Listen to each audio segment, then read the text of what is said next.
पावसाळ्यापूर्वी शाळेची दुरुस्ती पूर्ण करा, विद्यार्थ्यांच्या सुरक्षेला प्राधान्य, आयुक्त वर्षा लड्डा. महानगरपालिका शिक्षण विभागाच्या कामकाजाचा आढावा घेण्यासाठी आयोजित बैठक आयुक्त वर्षा लड्डा यांनी पावसाळ्यापूर्वी सर्व शाळांमधील आवश्यक दुरुस्ती तातडीने पूर्ण करण्याचे निर्देश दिले.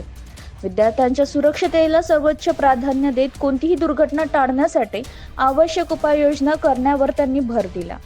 महानगरपालिका मुख्यालयात पार पडलेल्या या बैठकीत अतिरिक्त आयुक्त शिल्पा नाईक, उपायुक्त नरेंद्र वानखडे, शिक्षण अधिकारी डॉक्टर प्रकाश मेश्राम, जनसंपर्क अधिकारी भूषण पुसतकर, उपअभियंता लक्ष्मण पावडे, शाळा निरीक्षक योगेश पखाले तसेच सहाय्यक कार्यक्रम अधिकारी पंकज सपकाळ यांच्यासह इतर अधिकारी उपस्थित होते.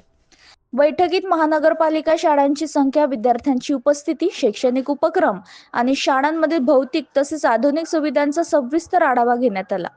विशेषतः दिव्यांग विद्यार्थ्यांसाठी राबवण्यात येणाऱ्या योजना आणि डिजिटल शिक्षणाची विस्तारित चर्चा झाली. शाळांमध्ये विविध उपलब्ध असलेल्या सुविधांमध्ये digital board, water cooler, CCTV कॅमेरे, संगणक कक्ष, ग्रंथालय, प्रयोगशाळा, स्वच्छ पिण्याचे पाण्याची व्यवस्था, साऊंड सिस्टीम तसेच क्रीडा साहित्य यांचा समावेश आहे. याशिवाय नवीन इमारतीचे बांधकाम, शौचालय, सुरक्षा भिंती आणि दुरुस्ती कामांचा आढावा घेण्यात आला. आयुक्त वर्षा लड्डा यांनी स्पष्ट केले की विद्यार्थ्यांची सुरक्षित आणि गुणवत्तापूर्ण शिक्षण मिळावे यासाठी आवश्यक सर्व पायाभूत सुविधा उपलब्ध करून देणे ही महानगरपालिकेची प्राथमिकता आहे.